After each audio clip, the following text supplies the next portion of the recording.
Le point de bascule qui a réveillé définitivement la chamane en moi fut une expérience dans une nuit noire, la plus noire qui soit, alors que je n'avais même pas encore mes 15 ans. C'était entre 6 et 12 ans.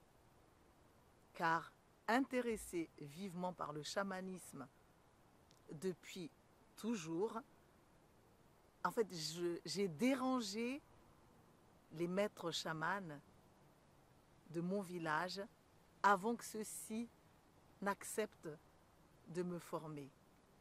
Et d'ailleurs, la formation secrète que j'ai eue n'a commencé véritablement qu'à partir de cette nuit-là, ou plutôt le lendemain, quand je m'en suis sortie vivante.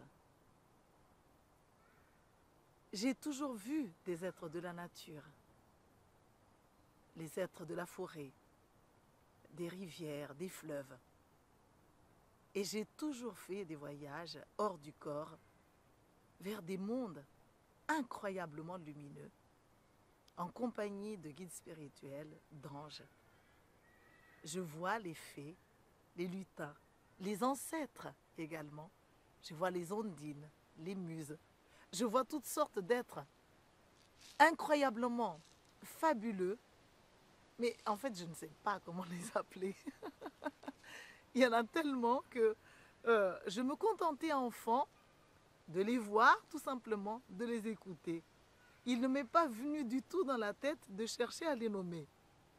Et comme pour mes guides spirituels, tous les êtres que j'ai vus, en fait, comme s'ils n'étaient pas attachés véritablement à une identité. Il n'y en a pas eu beaucoup qui voulaient que je les appelle. Que ce qui comptait, c'était qu'on fasse ensemble et qu'on joue, qu'on apprenne à se faire du bien et à faire du bien au monde, à faire du bien aux gens. Et dans mon enfance, avant même que je me rende compte que je suis chamane, les villageois venaient souvent vers moi, les enfants comme les adultes, et je ne comprenais pas pourquoi, mais beaucoup voulaient même me toucher mes cheveux, toucher ma peau. Et lorsque j'en parlais à mes parents, qui étaient très résistants au chamanisme, parce qu'ils étaient déjà reconvertis dans le protestantisme, j'ai un grand-père, un arrière-grand-père pasteur, donc du coup, mes parents n'étaient pas très ouverts. Et lorsque je leur avais posé la question, pourquoi les gens me touchaient mes vêtements, touchaient ma peau, mes cheveux, ils me disaient, c'est parce que tu es différente. Mais pas dans le sens différente parce que je suis chamane, mais différente parce que j'étais la plus claire du village et j'avais les cheveux lisses dans cette contrée de Madagascar où les gens, les Antanouches, avaient plutôt les cheveux plus crépus et avaient plutôt la peau plus foncée. Donc, mes parents, en fait, essayaient de me cacher la réalité, une réalité que eux-mêmes ne voulaient plus, en fait, avoir pour eux et qu'ils me refusaient aussi. Et plus tard, intriguée, j'en ai parlé à ma grand-mère, qui m'a dit, celle-ci, laisse tomber, rentre vite à la maison. Alors, dès que les gens commençaient à s'attrouper, hop, on me faisait entrer à la maison, comme pour me sauver des sauvages, entre guillemets, parce que nous faisions partie d'une famille civilisée qui faisait des études dans ce village. Et mon père, d'ailleurs, faisait tous les papiers des gens qui en avaient besoin. Et les autres étaient vraiment plus profondément, plus proches de la nature. Et moi, en fait, j'étais plus parmi ces gens-là, même si je n'étais pas de leur ethnie. Mais à force de m'intéresser à eux, alors même qu'ils me fermaient la porte, les chamans, à force de les surveiller, de voir comment ils soignaient, de voir comment ils invoquaient les esprits, ils ne pouvaient pas vraiment me chasser. Alors donc du coup, ils m'avaient fait un test de m'envoyer, sans rien dire à mes parents, à mes grands-parents, j'étais en vacances en ce moment-là, sans rien dire à mes grands-parents, d'aller dans un endroit un peu à l'écart du village, où il y avait un grand arbre gigantesque. En fait, c'était le lieu du Hazumanga, c'est-à-dire le lieu de l'ancrage familial de cette famille qui était isolée dans un village, dans la nature.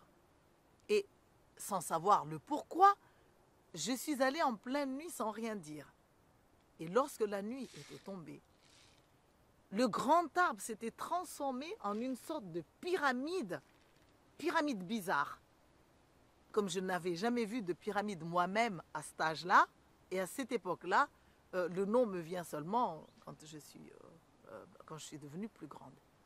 Et là, j'ai attendu un petit peu comme ils m'ont conseillé, et en plein milieu de la nuit, il devait être vraiment très très tard, brusquement, des bruits bizarres commençaient à se faire. Et la terre commençait à comme trembloter comme ça. Et le bruit grondait de plus en plus. Et au centre de la pyramide avait jailli comme une lumière, mais ce n'était pas une lumière du style attirante. Il y avait comme des bourdonnements un peu comme d'insectes ou autres. Et des portes se sont ouvertes de tous les côtés de cette espèce de pyramide. Et là, ça grondait tellement fort et brusquement, le grondement devenait des hurlements ou des cris de colère, de rage, des cris de désespoir lancinants, déchirant non seulement la tête, mais le cœur aussi. Et là, alors que j'étais vraiment très jeune, alors je voyais apparaître des êtres un peu comme des zombies qui sortaient de tous les côtés comme à la recherche de quelque chose, d'une lumière, de quelque chose, d'une autre porte. Maintenant, je sais que c'est d'une autre porte. Et ces êtres venaient en hurlant, baver, tituber de tous les côtés. Mais les cris de rage, le cri de désespoir étaient si forts que je me demandais si j'allais partir, mais j'étais plutôt paralysée. Et puis, ces entités m'avaient brusquement aperçu, s'étaient aperçues de ma présence. Et les voici venir vers moi. Et comme moi, j'étais paralysée, j'étais là. Ah, qu'est-ce que je fais avec ça? J'avais la respiration.